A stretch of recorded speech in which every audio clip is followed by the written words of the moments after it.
আজকে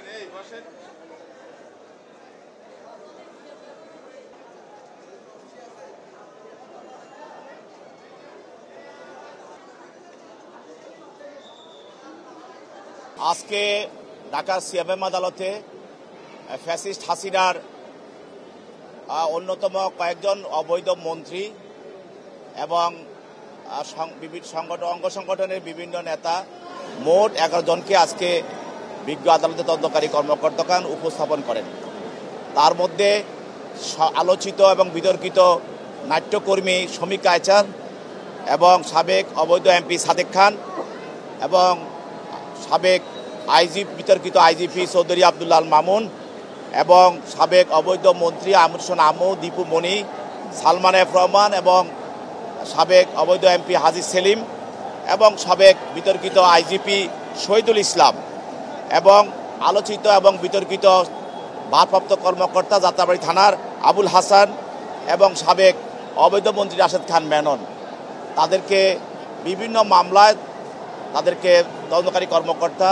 গ্রেপ্তার দেখানোর জন্য আবেদন করেন। তাদের বিজ্ঞ আদালত তদন্তকারী কর্মকর্তার আবেদনের প্রেক্ষিতে তাদেরকে বিভিন্ন হত্যা এবং হত্যা চেষ্টা মামলায় তাদেরকে গ্রেপ্তার দেখানো হয়। এর মধ্যেই যাত্রাবাড়ি একটি থানা মামলায় আপনারা জানেন যে বাংলাদেশের সবচেয়ে আলোচিত এবং বিতর্কিত ফ্যাসিস্ট হাসিনার এক অন্যতম সহযোগী এবং বৈষম্য ছাত্র বিরোধী আন্দোলনের সময় যিনি গুলি করে যাত্রাবাড়িতে শত শত মানুষকে হত্যা করেছেন, যার নেতৃত্বে সে ওসি আবুল হাসান। এবং আপনারা জানেন যে 5 তারিখের পরে যে থানার ভিতরে প্রায় 18টি লাশ স্তূপ অবস্থা পাওয়া গিয়েছিল,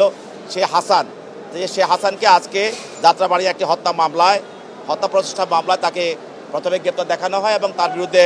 5 দিনের রিমান্ড প্রার্থনা করা হয়। বিজ্ঞ আদালত তদন্তকারী কর্মকর্তার বক্তব্য শুনে এবং প্রতিষ্ঠানের বক্তব্য শুনে তার বিরুদ্ধে 3 দিনের রিমান্ড মঞ্জুর করে তাকে